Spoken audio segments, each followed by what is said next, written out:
Bienvenidos a este programa Ecoradio que lo hacemos en alianza con la empresa Ecoopción. Recordemos de nuestros compañeros Felipe Hernández Ramírez y Pablo Hernández Ramírez.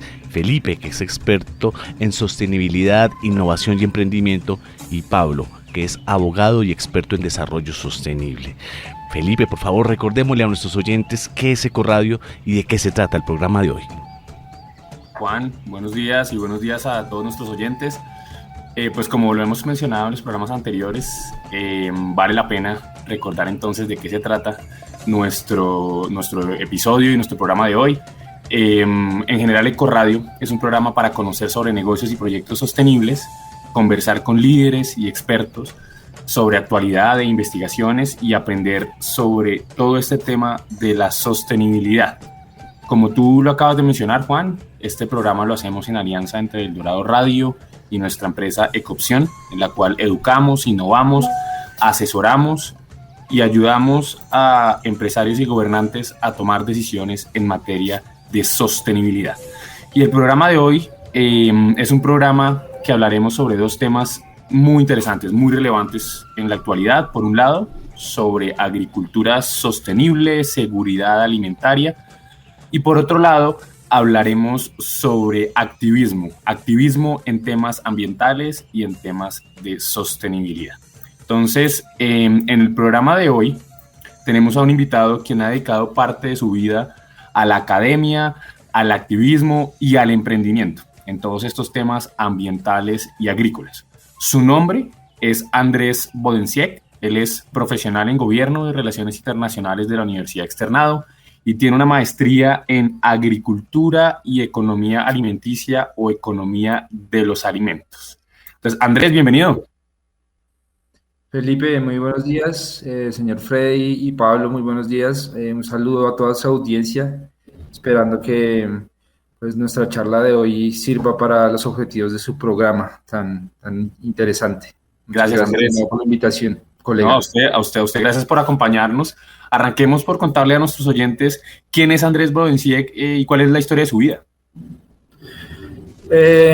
Bueno, pues yo en la actualidad soy un emprendedor en el sector agrícola. También estoy en el activismo político, específicamente por la isla Gorgona. Como ustedes saben, se quiere construir una instalación militar allí, entonces hemos venido en los últimos meses luchando en contra de ella. Y pues estudié en la Universidad Externado con Felipe en los mismos años, Gobierno de Relaciones Internacionales. Allí me interesé, por un albur de la vida terminé siendo profesor asistente de política agraria y me interesé por ese tema. Luego empecé siendo investigador de la misma universidad en temas de libre comercio. Estudié posteriormente una especialización en Derecho de Tierras. Y digamos, estos estudios previos y estas posiciones académicas me sirvieron para ser escogido para estudiar un máster europeo en la Universidad de Bonn y en la Universidad Sueca de Ciencias Agrícolas en los temas de economía agrícola, ambiental y sostenibilidad, básicamente. Luego me desempeñé en un par de empresas alemanas. Allí tuve la oportunidad de trabajar en temas de sostenibilidad, construyendo la estrategia corporativa de la azucarera más grande de Europa, que se llama Südzucker. Y luego volví a Colombia y ya interesado pues, en el emprendimiento. En la actualidad tengo un par de emprendimientos del sector agrícola. Estamos produciendo biofertilizantes a base de intestino de pescado.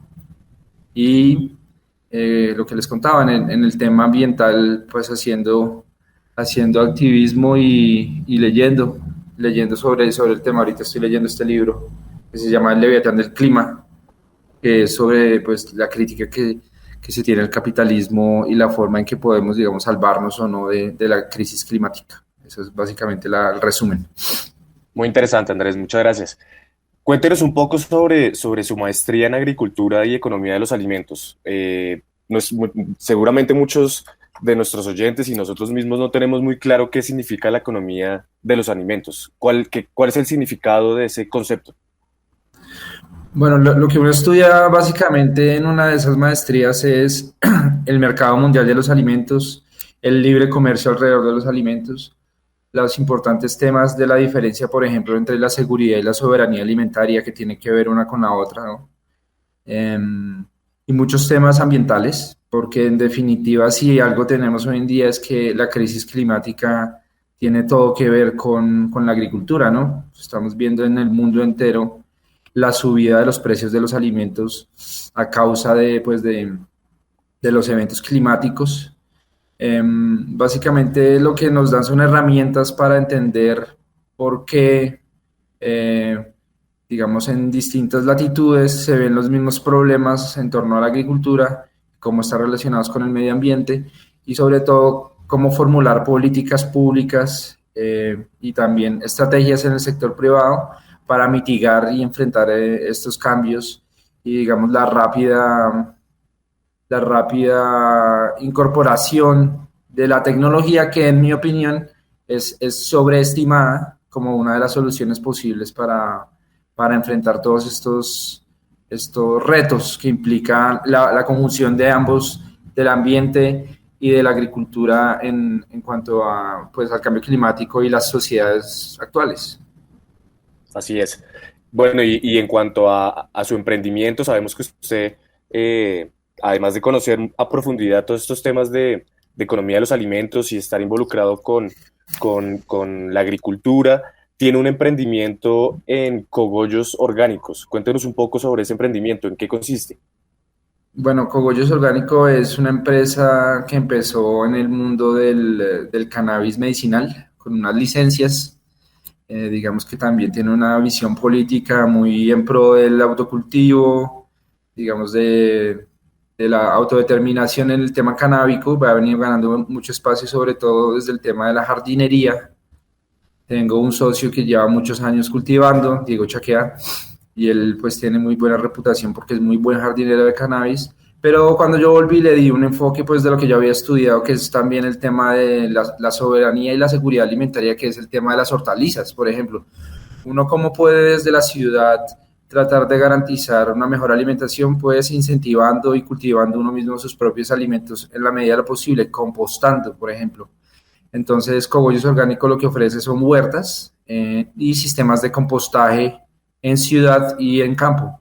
Digamos que ese es como las dos vertientes que tiene en la actualidad. Y en este momento estamos desarrollando, como les contaba, un producto muy innovador que se llama NitroPES, que es un biofertilizante que lo que hace es coger y capturar carbono o nitrógeno, capturar nitrógeno, que es un desperdicio de la industria piscícola, que normalmente ese es como un desperdicio que se entierra, pero nosotros lo que hacemos es compostarlo y a través de un proceso de compostaje volverlo un fertilizante muy rico en nitrógeno y en aminoácidos, que son muy buenos para la mayoría de los cultivos. Entonces, eso es básicamente lo que hace en estos momentos Cogollos Orgánico. O sea, es como un tema también, Andrés, de economía circular, ¿cierto?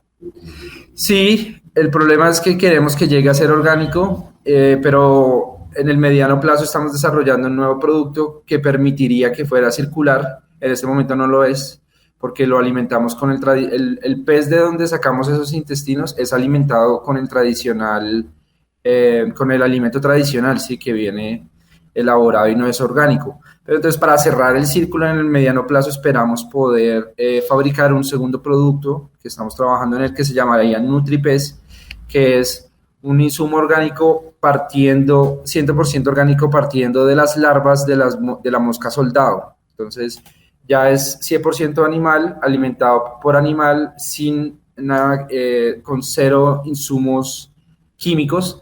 Entonces ya ahí sería 100% orgánico y 100% circular el tema. Estamos en eso.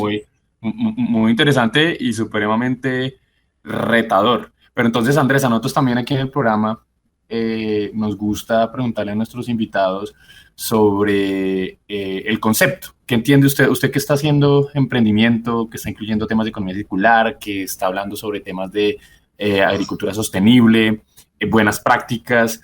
¿Qué entiende usted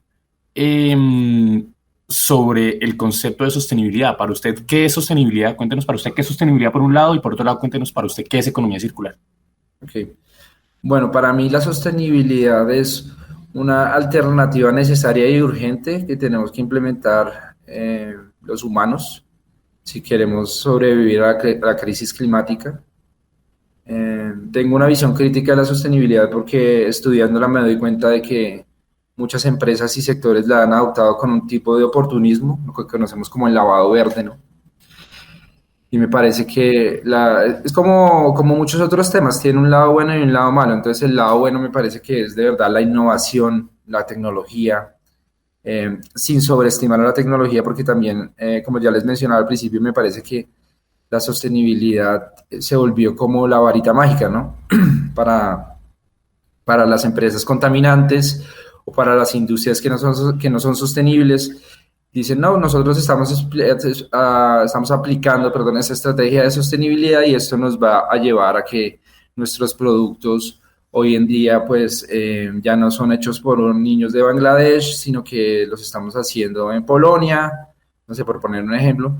Y uno va y mira y son estrategias de lavado verde, ¿no? Pero para mí la sostenibilidad es básicamente una herramienta, un arma de doble filo, si se quiere, que cuando se utiliza bien, en verdad nos puede permitir ser más amigables con el medio ambiente, con las personas y en general, pues sí, teniendo en cuenta siempre esos tres pilares, que siendo sostenible económicamente también. Entonces, sin ánimo, como se dice coloquialmente, sin ánimo, tener un emprendimiento, por ejemplo, en mi caso, o una empresa que no tenga el ánimo del capitalismo salvaje, pero que tampoco sea con ánimo de pérdida, ¿sí? Sino que sea rentable, pero que obedezca unos estándares mínimos de protección ambiental y de cuidado de las personas que trabajan para esa empresa. O sea, si lo entendemos un poco, empresas que hagan las cosas bien, todo en la palabra y que lo que dicen que hacen en realidad lo hagan. Exacto. Y ahora cuéntenos sobre economía circular, porque también muy interesante lo que usted menciona. Cuando yo le dije esto es economía circular, usted me dijo que todavía no. Y es que en todo este tema de sostenibilidad y economía circular hay debate académico, también debate por parte de los practicantes, y es que hay muchas áreas grises, ¿cierto? Es muy difícil ser sostenible 100% o desde el principio, y también hay muchas personas que cuestionan y dicen, bueno, el hecho que yo no aplique 100% todas las buenas prácticas o el hecho que yo en un 100% todos mis procesos no sean sostenibles, no deja de hacer mi negocio un negocio sostenible. Entonces cuéntenos usted en todas esas áreas grises, ¿usted cómo lo ve? ¿Sí? Porque hay empresas que dependiendo del sector, de su ubicación, del dinero que le pongan al negocio, pues pueden aplicar en menor o mayor medida la sostenibilidad. Entonces, cuéntenos desde su punto de vista como qué elementos mínimos debe incluir un negocio para considerarlo sostenible. Bueno, para empezar la primera parte de la pregunta, yo creo que el mejor ejemplo para mí de economía circular es una finca bien tenida que aplique buenas prácticas, ¿sí? El negocio agropecuario tiene todo el potencial para ser circular. Me parece que ya cuando entramos a la industria de la transformación, no sé, por ejemplo, en el sector textil, donde hay muchos proveedores, o el sector industrial, donde hay miles de proveedores, o al sector del comercio, donde hay cientos de miles de proveedores, es mucho más difícil, ¿sí? Sin embargo, la célula de la economía circular, me diría yo, es una finca que tenga procesos agroecológicos, que composte, que trate de no implementar ningún tipo de agroinsumo químico. Y si usted de ahí, de ese primer renglón de la economía, va subiendo y escalando, creo que es más fácil entonces conseguir, por ejemplo, si yo soy un almacén X, el almacén Éxito, por ejemplo, o no sé, cualquier cadena, y yo empiezo a traer mis frutas de esas fincas donde ya se están haciendo buenas prácticas agrícolas, o empiezo a comprarle a textileros que no transgredan derechos humanos, a su vez de sus proveedores. En esa forma se va haciendo economía circular. A mí lo que me parece encantador de la economía circular, en términos económicos, valga la redundancia, es todas las eficiencias y los ahorros que genera. Entonces es como un gana-gana, porque y eso por ejemplo tuve la experiencia de que es la mayor dificultad para que las personas que están, digamos, chapadas a la antigua lo entiendan, ¿no? O los empresarios tradicionales. Lo que pasa es que cuando usted invierte en circularidad o inicialmente en sostenibilidad, lo que en verdad está haciendo es una inversión, ¿sí? Entonces eso es difícil de explicar. Ahí están las ecuaciones y las pruebas en miles de estudios de que usted al final termina haciendo una inversión y no un gasto. pero eso es difícil de poderlo transmitir. Y en últimas yo creo pues que sí, que las dos cosas tienen todo que ver, porque en la medida que usted va profundizando en la sostenibilidad, es imposible no tratar de hacer economía circular, como digo, por las eficiencias que genera y por la coherencia que le va a dar a su negocio. Eso diría yo. Muy interesante porque yo que llevo también varios años en el tema de economía circular, Andrés, uno evidencia en la práctica en muchos sectores que, como usted lo dice, la economía circular no es un lavado verde, con el término que usted utiliza, es en realidad prácticas que que los empresarios, las empresarias aplican y efectivamente o ahorran costos o ahorran dinero a la hora de hacer inversiones, o se convierte efectivamente en generación de ingresos por ventas. Pero volvamos entonces a lo que le estaba mencionando antes, Andrés, el tema de las áreas grises. ¿Qué elementos usted cree entonces que debe tener un negocio para considerarlo sostenible? Elementos mínimos. Bueno, pues dependería del sector en el que yo me mueva. En el sector agrícola, para considerar un negocio sostenible, pues yo creo que lo mínimo es tener buenas prácticas, sobre todo de regeneración de suelos, por ejemplo.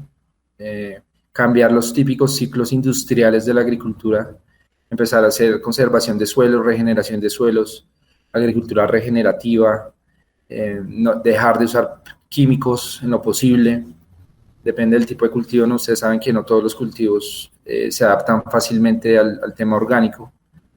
Pero yo creo que sí, un negocio para considerarse sostenible también debe tener en el centro, en el corazón, el tema humano, ¿no? El tema de los derechos laborales, por ejemplo. Yo creo que en Colombia ese es uno de los grandes retos para los negocios. Lograr que venga, si yo le pago a la señora que me ayude en la casa, la señora del aseo, le pago lo justo, le pago sus prestaciones, ahí ya estoy siendo sostenible, ¿no? En alguna medida, pero si yo tengo trabajadores en una finca y los tengo con menos del sueldo mínimo y no les pago prestaciones, no, mi negocio no tiene cómo ser sostenible, porque la gente no va a trabajar con el mismo ánimo ni con la misma convicción, ¿sí? Claro. En cambio, cuando usted ya tiene un relato interno y usted lo refleja y lo convierte en una promesa de valor, eso ya se vuelve, pues, en verdad algo que ustedes saben que en la industria y en los negocios está mucho en auge el tema de contar historias, ¿sí? Entonces su historia se vuelve algo que no es algo inventado, sino que es algo que se refleja pues en su convicción, en su forma de producir. Entonces usted, por ejemplo, una historia coherente, puede meter cosas como innovaciones como la trazabilidad, ¿no? Y usted ya con eso, si usted produce café o produce bananos o produce, en mi caso, nitropes, y le pone un código QR y deja que su consumidor final vea de dónde viene ese producto y que tiene buenas prácticas y que tiene una historia de la familia López a la que con un salario justo ayudó para que, no ayudó, sino que le pagó lo que es para que pudieran sacar a sus hijos adelante, etcétera, pues ya usted está cumpliendo, digamos, y cerrando un ciclo en el cual usted no está engañando a nadie y está haciendo las cosas bien. Y también ahí digamos que es una forma de atraer a los clientes, ¿no? Si una persona sabe que comprando un producto está ayudando y está contribuyendo a mejorar la calidad de vida de una familia y sabe el nombre de la familia y conoce la historia de la familia, pues la gente se involucra un poco más y empieza a adquirir y a comprar ese tipo de productos. Sí, es un muy buen ejemplo y está muy en boga en Europa, por ejemplo. Pero ahí viene lo que les decía también al principio, es un arma de doble filo. Hay muchos sellos de sostenibilidad y ahí entramos a otro tema, ¿no? Que son los estándares. Entonces, muchos sellos, usted compra un café, Café Buen Día, o no sé, no voy a decir una marca específica, un café en una tienda en Ámsterdam, en Utrecht, en Holanda, y ahí le pone el QR y le sale la historia de la finca en Honduras, donde lo sacaron, pero usted va y mira y en verdad ya hay trabajo infantil, allá no hay buenas prácticas, hay todo un tema, digamos, de horas laborales que no se cumplen. Entonces, hay mucho lavado verde, la verdad, sobre todo en la industria agrícola, en el tema cafetero, por ejemplo. También estoy ahorita metido en ese tema. Y entonces, Siempre hay de los dos, ¿no? Es como todo. Hay quienes lo usan para sacar mayores beneficios y hacerse más ricos más rápido y otros que de verdad sí cumplen su promesa de valor y están tratando de cambiar el mundo, ¿no? Sí, pero Andrés, hemos usado mucho este concepto de lavado verde, pero rápidamente, expliquémosle a los oyentes qué es esto de lavado verde, que cuando una empresa, ¿qué se considera lavado verde? Lavado verde, yo diría, es una definición simple, es no cumplir la promesa de valor de una empresa. Entonces, cuando usted dice que es sostenible, cuando usted dice que paga sueldos justos, que no viola derechos humanos, que sus proveedores a su vez lo hacen y tienen una serie de sellos, es que en verdad pasa mucho, sobre todo lo que les digo en café, por ejemplo. Rainforest Alliance o, bueno, una serie de sellos que usted le llegan y los tiene en el paquete del café en Europa, pero usted se va a la finca y lo que se da cuenta es que ellos van y verifican una de cada 1000 fincas, pues, porque pues el profit no les da. Entonces uno no puede acusarlos directamente, se entraría en un tema judicial complicado, pero ahí están los estudios y la prueba de que hoy en día, por ejemplo, una taza de café cuesta, no sé, 3.50 en Europa, 3.50 en Europa o no sé, 4 en Nueva York, $4 en Nueva York, y de eso le llegan 50 centavos al cafetero. Entonces, es una industria que no es sostenible, que no es circular, pero sin embargo tiene 250.000 sellos en los que usted ve que dicen, no, aquí producimos un café que ayuda a la familia cafetera, etcétera, etcétera, y en verdad no cumplen esa promesa de valor. Eso es lavado verde. Ok, muy interesante. Eh, bueno, Andrés, otra de sus facetas ha sido el activismo político y ambiental. Sí, señor. Cuéntenos un poco y sobre todo a nuestros oyentes, qué se considera o cuál es la definición de un activista ambiental y cómo diferenciar al activista ambiental del líder ambiental. Buena pregunta.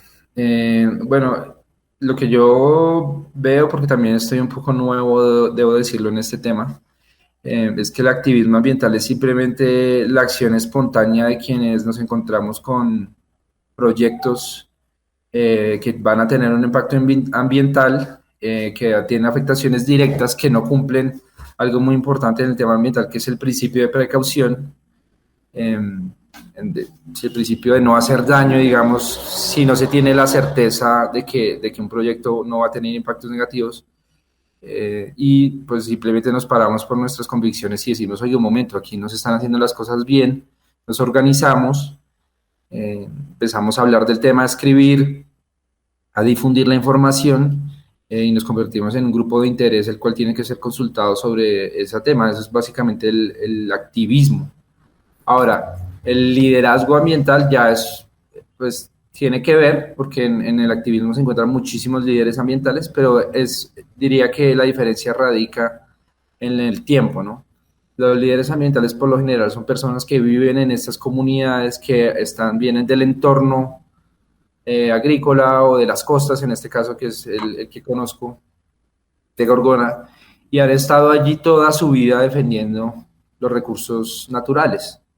Y se convierten por esa defensa en líderes naturales de sus comunidades, eh, y ese mismo liderazgo los lleva a estudiar, a ser, digamos, promovidos, a viajar, a contactarse, a tener unas redes muy grandes, internacionales, sobre todo porque si hay un tema que esté conectado hoy en día es el activismo ambiental internacional. Entonces, diría que la diferencia entre un activista puro y un líder ambiental es de tiempo y de raíz, ¿no? Esa sería como la diferencia que noto entre ambas cosas. Interesante. Y también de pronto en espacio, ¿no? El líder ambiental está más o conoce más cuáles son realmente los desafíos de su territorio y lucha por la conservación de su territorio, mientras que el activista puede estar más, digamos que, o trabaja más en un cambio más a nivel internacional, está más relacionado o lucha con todos estos temas de la crisis climática, etcétera. Muy interesante. Y hay dos temas que se me ocurren al oírlo, y es que al igual que en la sostenibilidad, también en el activismo, sobre todo en el activismo, no mucho en el liderazgo, pero en las dos definiciones se encuentra con el oportunismo ambiental, ¿no? Que es convertir las causas ambientales en una oportunidad para hacer electorerismo, para conseguir votos, sí, y no en verdad es, no, digamos, no luchar por una convicción ambiental, sino con intereses personales o electorales, que eso se ve mucho, ese oportunismo, tanto en líderes como activistas. Y también, hay que decirlo, Colombia lastimosamente sigue siendo uno de los lugares más peligrosos para ejercer cualquiera de las dos. Pero quienes ven más los efectos de los problemas de seguridad en el país son los líderes ambientales, los que están en la zona, los que enfrentan a diario las problemáticas. Ellos lastimosamente siguen cayendo entre los líderes sociales que llaman en genérico, yo diría que la mayoría son ambientales. Entonces eso es algo que hay que remarcar y hacer ese llamado a las autoridades, porque no puede ser que uno en Colombia ponga su vida en peligro por defender al ambiente. Sí, totalmente. En este momento hay una causa que lo moviliza y es la suspensión de la construcción de una base militar de los Estados Unidos en la isla Gorgona. Cuéntenos sobre este tema, ¿qué están pretendiendo hacer en Gorgona y cuál es su lucha? Bueno, el tema es una instalación militar, es técnicamente una subestación de la Armada. Ahí tenemos ese debate con el capitán Bermúdez de la Armada, porque ellos dicen, no, pero es que ustedes están desinformando porque no es una base. Bueno, si no es una base en términos técnicos, pero la gente en las comunidades y allá en la costa dicen, no, no queremos esa base. Entonces, pues nosotros no lo hemos abandonado, pero hay que precisar que se trata de una subestación de guardacostas que espera albergar al menos 26, 27 infantes de marina. Para eso lo que pretenden hacer es construir un muelle, una pasarela en forma de H de 163 metros de largo. También pretenden instalar un tanque de 5.000 litros de gasolina. Hay que decir en términos ambientales que el manejo del combustible en el parque es muy malo. Yo creo que ahí no habría que oponerse a que instalen un tanque para que el manejo sea mejor. Y lo peor de todo, que aquí entra ya el tema de la soberanía nacional, pues quienes tenemos esa perspectiva, es que van a instalar un radar de interdicción puesto allí por los Estados Unidos. Todo el proyecto con los 3 componentes, que implica, como les digo, también construir unas instalaciones, una cocina, unos comedores, unos alojamientos para oficiales y suboficiales. Todo ese proyecto cuesta $9,2 millones. De esos, 2,3 van para la compra de embarcaciones.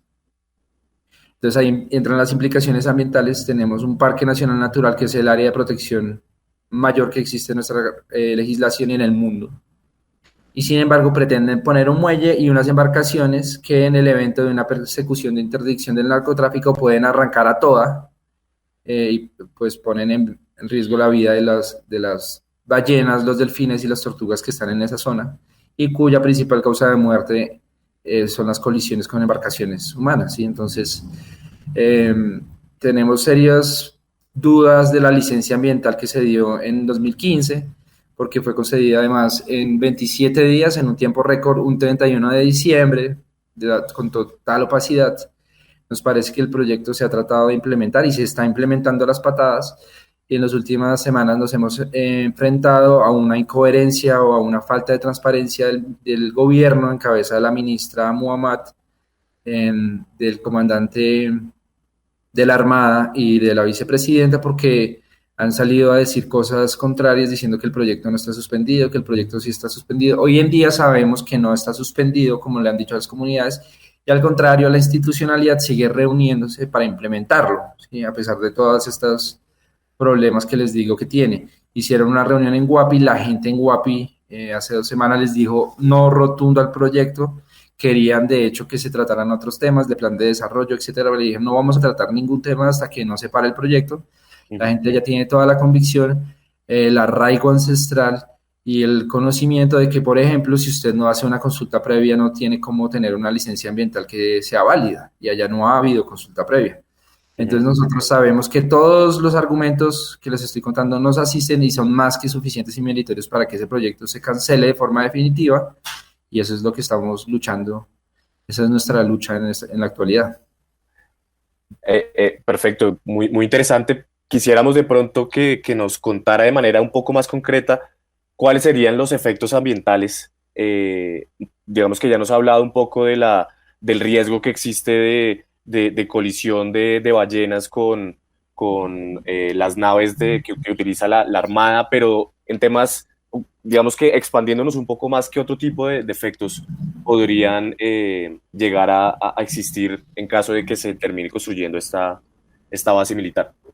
Bueno, para ese tema de los impactos ambientales ha sido muy clave, debo decirlo. Yo hago parte del comité Salvemos a Gorgona, que es un comité amplio que involucra, por ejemplo, buzos, operadores turísticos, pescadores artesanales, y tenemos unas personas muy valiosas que son, pues todas son muy valiosas, pero en el tema de impactos nos han ilustrado mucho, que son las biólogas del colectivo Unidos por Gorgona. Ese colectivo está desde 2015, desde cuando se concedió la licencia, luchando en contra del proyecto. Han reunido más de 80.000 firmas en contra, y ellos nos han proveído con todos los estudios y los impactos. Para contarle, tiene múltiples impactos ambientales, pero le voy a mencionar solo unos para no aburrirlos. El primero, Gorgona, como ustedes saben, era una prisión, ¿no? Y el 70% del bosque de la isla se taló, y solo la parte de arriba, el Cerro Trinidad, el punto más alto donde hoy en día ya existe una torre de metal, es un bosque primario. ¿Qué quiere decir un bosque primario? Un bosque que es original de la isla, ¿sí? De miles de años. Ese bosque ya está siendo afectado porque resulta que, aunque parezca mentira, para el funcionamiento del radar tuvo que ampliarse un pequeño sendero que había. Entonces ya lo ampliaron, ahí ya implica una tala, digamos, si tuvieron que quitar los árboles para ampliar, quitaron unos árboles para ampliar, una vegetación, para ser más precisos, una pérdida de vegetación, ya ha implicado la ampliación de ese sendero. Ese sendero va a tener tránsito diario de unos marines que van a tener que llevar unos 15 litros de combustible que requiere el radar para funcionar. Entonces imagínense lo complicado, transportar combustible de 2 kilómetros, esperar que no se riegue. También tenemos el tema de los murciélagos. El bosque primario tiene unas mariposas que son, ustedes saben que Gorgona tiene especies endémicas en el mundo, no existen en ninguna otra parte del mundo, como el lagarto azul, por ejemplo. Ya hay una pérdida de vegetación en la ampliación del sendero. No hay estudios que comprueben que el radar de Estados Unidos, porque es pagado directamente con dinero del Departamento de Estado, ese radar, no hay estudios de que no va a afectar a los murciélagos, a las mariposas y a las aves migratorias que pasan por ese punto, ¿sí? Esos estudios no están, no es cierto. Digamos que la Armada ha dicho que sí, pero no es cierto, porque de hecho el radar es nuevo, es un tipo de radar nuevo. Entonces no se tienen los estudios. Y los estudios que existen, que nos han mostrado las biólogas, por ejemplo, hubo una audiencia pública en la que todo esto salió a la luz. Los estudios que nos han mostrado las biólogas es que sí hay unos impactos. Entonces cuando muestran los mapas de calor, etcétera, y de actividad alrededor del radar, se ve que disminuye. Entonces sí hay unos impactos ambientales ahí muy complicados. También está el tema de los corales. Mucha gente no sabe, pero Gorgona, ustedes si han ido al Pacífico, todos los que han ido al Pacífico recordarán que es un mar muy turbio y oscuro. Pero Gorgona tiene de los pocos lugares que el mar es más bien prístino, y tiene unos corales que son considerados de los más desarrollados del Pacífico, al menos de este lado del mundo, porque bueno, al otro lado pues está Australia, etcétera, pero de este lado del mundo, en el subcontinente y en el continente entero, es uno de los corales más desarrollados. Ustedes saben que los corales son básicamente puntos de mega biodiversidad y que sirven como anidadero, si se puede usar el término, como lugar donde los peces se reproducen. Y entonces en últimas llega a tener que ver con la seguridad alimentaria, imagínense, porque allí claro, se reproducen peces que al final consumimos en Bogotá y que son muchas veces la única proteína que se consume en muchos lugares de la costa pacífica. Entonces tiene toda serie de implicaciones con los pescadores, también en los temas socioambientales. Allí hay unos acuerdos de pesca, hay un vínculo ancestral de los pescadores. Ellos tienen miedo de que en el momento en el que eso esté lleno de personal militar, pues no van a poder digamos, terminar sus faenas en la isla, porque ellos tienen una casa ya y se pueden quedar a pesar de que es un parque, por el vínculo que les cuento ancestral y histórico que histórico que tienen. Entonces, pues tiene toda serie de impactos y el gobierno, a pesar de que se llama de la potencia mundial de la vida y no sé qué, lo que está haciendo es, por ejemplo, el presidente de la República no ha dicho ni una sola palabra al respecto, ni una sola palabra en público al respecto, y lo que ha dejado es que la ministra y la vicepresidenta, digamos, frenten, por decirlo de alguna forma, a todos los que nos oponemos, pero él no ha dicho nada, y lo que creemos para digamos, tristeza de Colombia es que están con el proyecto y creen que tiene que implementarse a como de lugar porque el oro yaqui, por decirlo de alguna forma, pesa más. Sí, sí. Muy interesante, Andrés, sobre todo, bueno, lo que nos cuenta de los efectos ambientales y es importante que nuestros oyentes, digamos que a través de este programa de radio comprendan la importancia de la conservación de otros ecosistemas, así esos ecosistemas se encuentren a kilómetros de distancia, porque digamos que en temas ambientales estos ecosistemas están conectados y están conectados también con nuestra calidad de vida, por decirlo así. Si no conservamos los corales de la isla Gorgona, pues nos vamos a ver afectados en cuanto a nuestra seguridad alimentaria, porque no vamos a conseguir o estas especies de peces se van a extinguir y no vamos a poder, digamos que, seguir basando nuestra dieta en este tipo de especies. Ya pasando al tema político y específicamente al acuerdo de Escazú, usted nos ha dicho que el proceso de licenciamiento ambiental ha sido irregular, etcétera, y sabemos que después de la ratificación por parte del gobierno colombiano del acuerdo de Escazú, el acuerdo de Escazú permite o garantiza la implementación de los derechos de acceso a la información ambiental y la participación pública en los procesos de tomas de decisiones que pueden ser, en este caso, en la isla Gorgona. ¿De qué manera, teniendo ahora y habiéndose ratificado el acuerdo de Escazú, de qué manera se podría utilizar este instrumento, este tratado, para los efectos de la lucha que usted está teniendo en el caso Gorgona, de la isla Gorgona? Bueno, pues yo le cuento a Pablo que de las pocas cosas que a la ministra, por decirlo de alguna forma, le dolió o que respondió directamente en la audiencia, fue la de mi compañero del comité que se llama Andrés Pachón, que es abogado, y él le dijo: ministra, pues cuando estaban en campaña y cuando eran activistas, sí la veíamos con el cartelito de aprueben Escazú, y ahora que están en el gobierno ahí ya no. Entonces ella sí respondió y dijo: no, nosotros no es una cuestión de activismo, sino que nosotros sí estamos implementando el acuerdo. Ellos dicen que lo están implementando porque subieron toda la información a las páginas web de las instituciones de la licencia y subieron los estudios y han venido subiendo la documentación que, decir, antes no estaba, eso es cierto, han venido subiendo esa información, aunque por ejemplo no se está cumpliendo, porque usted va y mira el concepto, ojalá ya lo hayan desencriptado, pero usted cuando estudia la licencia en específico, y ustedes saben que para esa licencia requiere un concepto del Ministerio del Interior, de la división que maneja el tema de consulta previa, ese concepto estaba encriptado, entonces ahí no se está cumpliendo Escazú, porque no hay información plena.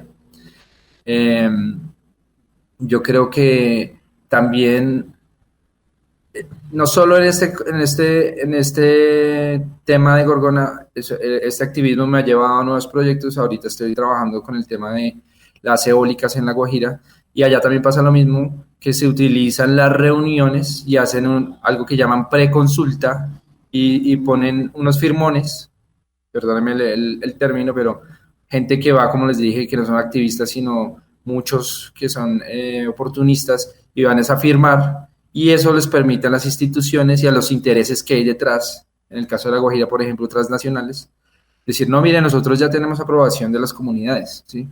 Entonces, Escazú me parece que es muy importante, pero también la institucionalidad busca la forma de esquivarlo y de, digamos, decir que sí cumple cuando en verdad usted va y mira y no están cumpliendo. Entonces, pues el llamado al gobierno es que si de verdad firmaron y si de verdad no era una cuestión oportunista de campaña, pues que de verdad lo implementen y no hagan reuniones para simular consultas que no existen. Bueno, pues Andrés, pues muy interesante toda esta lucha que usted está dando y y le agradecemos de parte de todos los colombianos porque pues preservar estos ecosistemas, como usted lo ha mencionado, es fundamental para garantizar nuestra supervivencia también en el país y el acceso a los alimentos. Ahora quisiéramos, Andrés, pasar a conversar sobre retos que nosotros identificamos relacionados con los temas que usted trabaja. Y volvamos al tema de agricultura sostenible, ¿cierto? Uno de los retos que existen para implementar la agricultura sostenible, evidentemente, son los recursos y son los costos, los costos que implica ser sostenible. Los campesinos hacen inversiones en infraestructura, en la adecuación del cultivo, aplican una serie de buenas prácticas para hacer su agricultura más limpia, ¿cierto? Y nos gustaría conocer desde su punto de vista qué puede hacer un pequeño productor agrícola para producir de manera más limpia, pero poder hacerlo a bajo costo. Buena pregunta. Bueno, primero depende mucho del tipo de cultivo, ¿no? Hay cultivos tradicionales como la papa o el arroz que aunque han venido lentamente, usted ve las estadísticas, ayer justo estaba viendo el tema de los bioinsumos en este tipo de cultivos tradicionales, como han venido aumentando. Pero entonces lo primero es que los bioinsumos se constituyen al tiempo como una buena práctica y como una opción económica de reducción de costos. Como le decía, por ejemplo, ayer estaba viendo que en Colombia la participación del 9% de los cultivos de arroz, que son unas varios cientos miles de hectáreas, ya están utilizando bioinsumos. El tomate, que es tradicionalmente, ustedes saben que uno no tiene que saber mucho de agricultura para saber que el tomate es altamente intensivo en uso de agroquímicos. El 7% de los cultivos de tomate ya usan agroinsumos, el 7% del algodón, el 3% del algodón, el 7% de las rosas. Entonces, ¿qué pasa? Digamos, las buenas prácticas es ver cómo usted adapta sus capacidades económicas a su producción. Entonces, es curioso cuando usted habla con agricultores y le dicen, no, es que aquí nosotros siempre hemos sido orgánicos. ¿Cómo así? Sí, no es que no nos alcanza para comprar biofertilizantes porque están muy caros, nunca nos alcanza, entonces aquí le buscamos, no sé, el ajonjolí para combatir las plagas, utilizamos, bueno, toda serie de alternativas que existen a los agroquímicos. Ahora también las buenas prácticas en cuanto a regeneración de suelos, compostaje, ¿sí? Aquí yo tuve la fortuna de conocer a la señora Elena en Bogotá, que es una dura de las huertas y de los sistemas de compostaje. Entonces ella utiliza unos sistemas que ella llama como de lasaña. Entonces coger cobertura, suelo, tierra, los insumos orgánicos que usted deja en su hogar al cocinar, sin utilizar cítricos, ni carnes, ni nada de insumos animales. Todo eso, la siguiente capa, una capa de cobertura vegetal y otra vez tierra. Entonces, con eso usted lo que hace es enriquecer los suelos, activar la vida orgánica de los suelos, regenerarlos, ¿sí? La rotación de cultivos, que es una práctica tradicional clave, yo creo que se aplica mucho. La cobertura de suelos con material vegetal. Y lo que les decía también al principio, la utilización de ver cómo cada cosa que hay en la finca puede ser utilizada, no sé, el sistema de agua, el sistema de riego, cómo esa agua se puede reutilizar. Las fincas que incluyen sistemas piscícolas como en las que yo trabajo, la finca de mi socio, al tener ya unas fuentes de agua muy grandes, pues el agua recircula. Y bueno, hay una serie de buenas prácticas que en verdad no implican mucho esfuerzo económico ni humano y al final sí redundan en que el producto que sale es más sano, ¿sí? Y no contiene químicos. Y esa es una tendencia que por fortuna para los consumidores, al estar los insumos tan caros por la guerra de Ucrania, por ejemplo, pues lo que genera ya se está convirtiendo, ya no es ni siquiera una alternativa, sino la única opción que le queda a mucho agricultor. Entonces, creo que el mundo ya dio un paso por razones infortunadas, pero creo que cada vez vamos más hacia mercados que tienen que moverse a buscar alternativas que la misma tierra da. Muy interesante, Andrés. Teníamos más adelante esta pregunta sobre los pasos que de pronto se le puede recomendar a un productor en Cundinamarca o en cualquier otro lugar sobre cómo arrancar este tema de la agricultura sostenible, cómo producir de manera más limpia, y usted ya nos dio como unos tips sobre eso. Pero también, antes de pasar a conclusiones, tal vez la última pregunta, Andrés, y aprovechando también su experiencia, volviendo al tema del activismo ambiental y político, pues hay muchos oyentes, de pronto jóvenes o adultos, interesados también en hacer un activismo ambiental, ¿cierto? En proteger tal vez su lugar de origen, también deben tener una causa. Mucha gente por ahí tiene una causa y no se atreve a dar el paso hacia este activismo. ¿Usted qué puede recomendar a los oyentes sobre cómo hacer un activismo ambiental, pero un activismo que logre resultados? Felipe, yo me he encontrado con gran sorpresa que en verdad, por ejemplo, el tema del activismo digital en estos días pega muchísimo. Usted no tiene que salir de su casa, sino que firma una petición en Change o en Avast o en las plataformas y entonces ya ahí está contribuyendo, y esas peticiones tienen una cantidad de gente detrás, y por ejemplo en el caso nuestro se llevaron esas firmas y se le entregaron a la ministra. Entonces ya hay tipos de activismo que ni siquiera requieren que usted salga de la casa, sino firmar una petición y compartirla en sus redes sociales. Eso me parece maravilloso. Ahora, si uno ya quiere nosotros nos hemos encontrado en el comité con mucha gente que dice, oiga, venga, yo soy diseñador, ¿qué puedo hacer? Entonces nos contactan en las redes y nos ofrecen su tiempo libre. Eso suena muy clave porque se necesitan ambientalistas, se necesita biólogos, se necesitan diseñadores, se necesita gente que contacte y traiga más gente y que difunda las causas de nuestra lucha, ¿sí? Entonces, eso es muy importante, digamos, implica pues destinarle el tiempo a contactar, a ofrecer el tiempo, pero sobre todo yo creo que cada quien en su entorno, digamos, yo soy consciente, por ejemplo, de que soy muy blanquito para ser el principal vocero o algo así de una causa en Gorgona. Pero pues así se dieron las cosas y nosotros nos organizamos y constituimos un comité desde la ciudad. Obviamente he tenido presencia en la Costa Pacífica, pero yo creo que el tema de la locación influye mucho. Entonces, por ejemplo, en Bucaramanga, quienes se han opuesto al tema de la minería en el páramo de Santurbán, pues es porque están ahí cerca y tienen el acceso al páramo. Entonces yo creo que hay que buscar cuál es la causa ambiental principal en el lugar donde uno está ahí y tratar de apoyar a esa gente que está ahí, y que les digo, no lo digo en mi caso, sino los líderes de las zonas ponen su vida en peligro por defender el ambiente y por defender sus convicciones. Entonces si uno de verdad quiere hacer algo en este sentido, puede simplemente hacerlo de forma virtual o buscar la causa, digamos que de términos espaciales más cerca le queda y apoyarla, pero en términos generales también mirar las causas nacionales y ver cómo apoyarlas.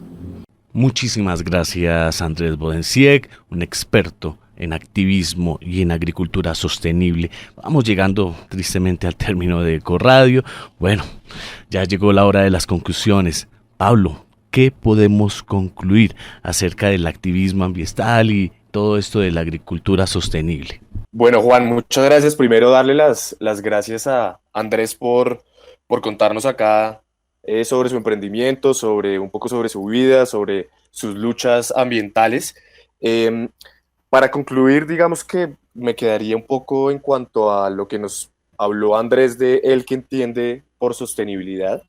Me parece muy importante resaltar en algunos momentos, digamos que las falencias o las debilidades de este concepto, y ahí entra a jugar mucho el tema del lavado verde, de cómo las empresas venden digamos que a sus clientes y hacia afuera que son sostenibles, que están protegiendo al medio ambiente, pero en realidad no lo están haciendo. Entonces yo creo que ahí puede existir una oportunidad para digamos que para mejorar y para fortalecer un poco la sostenibilidad empresarial, luchando contra este tipo de prácticas de las empresas.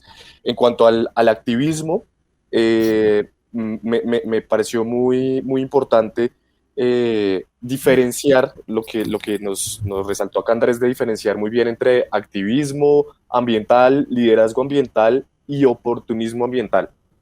Entonces, creo yo que no podemos, digamos que también como una forma de mejorar el activismo que se está haciendo es hacerlo de verdad desde el corazón y no buscando a partir de allí réditos políticos. Entonces, esas serían mis conclusiones. Muchísimas gracias, Pablo. Y bueno, Felipe, ¿qué podemos concluir sobre toda esta entrevista con Andrés, que ha sido tan fructífera a lo largo de esta hora? Bueno, Juan, así como Pablo también creo que tengo una serie de conclusiones muy interesantes. Lo primero, tal vez, retomar lo que conversábamos con Andrés sobre algo que me pareció muy relevante, sobre los mínimos que debe cumplir un negocio para considerarse un negocio sostenible. Entonces Andrés nos hablaba que, entre otras, por ejemplo, un negocio sostenible en el sector agrícola debe tener buenas prácticas de regeneración de suelos, por ejemplo. No usar químicos. Andrés también hablaba de pagarle lo justo a los colaboradores y sobre todo también un negocio sostenible está involucrado con construir una historia coherente, que lo que hagamos, que lo que digamos que hacemos sea realmente lo que hacemos, ¿cierto? Y que eso esté conectado con esa propuesta de valor, esos beneficios que nosotros le ofrecemos al cliente, ¿cierto? Entonces, que lo que hagamos adentro, que lo que afuera decimos que hacemos adentro, en realidad lo hagamos adentro del negocio. Eso creo que es un elemento muy importante y un llamado, una invitación a todos nuestros oyentes que tienen un negocio sostenible. También, por otro lado, con Andrés hablábamos sobre la economía circular, y es muy importante resaltar que la economía circular es un término que está teniendo mucho auge en Colombia. Invito a todos los oyentes a que investiguen un poquito sobre este término. Ya en Colombia el gobierno ha diseñado una estrategia nacional de economía circular y en términos generales la economía circular es cómo diseñar productos para alargar su vida útil, ¿sí? Cómo podemos hacer unos productos para que perduren más en el tiempo, sean de mayor calidad, que tengamos que utilizar menos recursos para hacer nuevos productos. Pero también la economía circular nos hace un llamado a tener una visión de aprovechamiento. Nosotros pensemos en nuestro negocio cada día que vayamos a tomar una decisión, cómo podemos aprovechar más lo que tenemos, cómo le podemos sacar más dinero a lo que tenemos. En lugar de pensar un residuo como basura, pensémoslo como un insumo para ver cómo lo podemos seguir utilizando. Y en ese sentido, Andrés hablaba que la economía circular, si la miramos de esa manera, implica eficiencias, implica ahorros en dinero, ¿cierto? La economía circular se debe concebir como una inversión, no es un gasto. Entonces, es como un segundo elemento muy interesante. También en la conversación con Andrés hablamos de cómo los productores, y en este caso para los productores en Cundinamarca, por ejemplo, en cualquier lugar de Colombia, cómo podemos ser sostenibles pero a bajo costo. Entonces Andrés nos hablaba, nos dio unos tips muy interesantes. Nos dice que las buenas prácticas se pueden adaptar a las capacidades económicas del productor.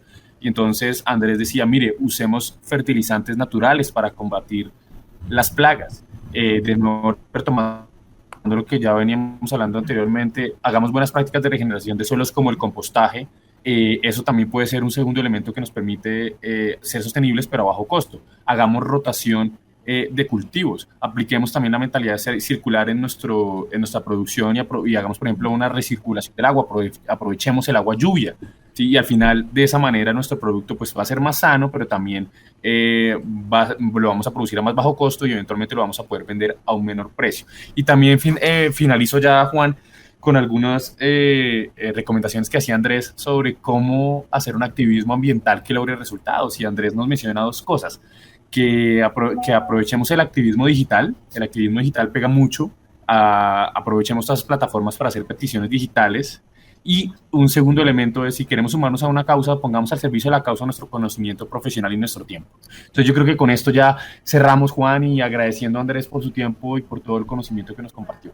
Andrés Bodensiek, realmente un invitado de altura, con su conocimiento experto, realmente con una sensibilidad que le agradecemos todos, no solamente los que viven allá en el Pacífico, le cuento, también nosotros, porque dice la teoría del caos que el aleteo de una mariposa puede convertirse en una tormenta, y eso del calentamiento climático no es un mito, lo estamos viviendo, y realmente el impacto del que usted habla, las mariposas allí en el Pacífico, realmente puede llegar sus consecuencias devastadoras, incluso hasta nuestras propias casas. Muchísimas gracias, Andrés. Por favor, antes de irse, no lo puedo dejar ir, regálenos un mensaje inspirador en su sabiduría, una despedida para nuestros oyentes relacionada con sostenibilidad, activismo y agricultura sostenible. No, pues muchas gracias a ustedes, Freddy, Felipe y Pablo, y a toda su audiencia por tomarse el tiempo de escuchar. Como ustedes saben, uno entre más estudia algo, más se da cuenta que sabe poco. Yo espero que mis conocimientos pues les sirvan a algunas personas de forma práctica. Me parece que lo más importante en la vida es tener unas convicciones y levantarse todos los días sabiendo que son el motor y que pueden beneficiar a mucha gente. También me parece que en los tiempos en los que vivimos hay que tener mucho discernimiento y mirar muy bien cómo no podemos dejarnos engañar de personas que promueven falsos ambientalismos que al final terminan escondiendo intereses muchas veces muy grandes y lejanos al interés nacional, en este caso, y de los colombianos. Entonces yo creo que el llamado es a que estudiemos bien los temas y no comamos enteros los titulares, veamos qué hay detrás, y en el momento en el que veamos que hay una causa justa, pues nos paremos por ella y defendamos nuestro ambiente, que es la única riqueza que tenemos de verdad, porque el día de mañana la economía se puede ir al piso, pero si nuestro ambiente está ahí y nosotros tenemos un paraíso que es este país, y si lo defendemos, pues vamos a poder sobrevivir. Ese es mi mensaje. Muchísimas gracias, Andrés, a Pablo, a Felipe y especialmente a todos nuestros oyentes en esta emisión de Ecoradio. Ya para despedirnos, recordemos que si tienen dudas, comentarios, sugerencias, desean ampliar la información o seguir conociendo sobre temas de sostenibilidad, pueden enviar sus mensajes al WhatsApp 321-327-0365 o visitar las redes sociales y página web de Ecoopción. Esperamos tenerlos con nosotros en nuestras próximas emisiones. Recuerden que esto es Ecoradio, la radio de la sostenibilidad. Un saludo para todos y todas y feliz sábado.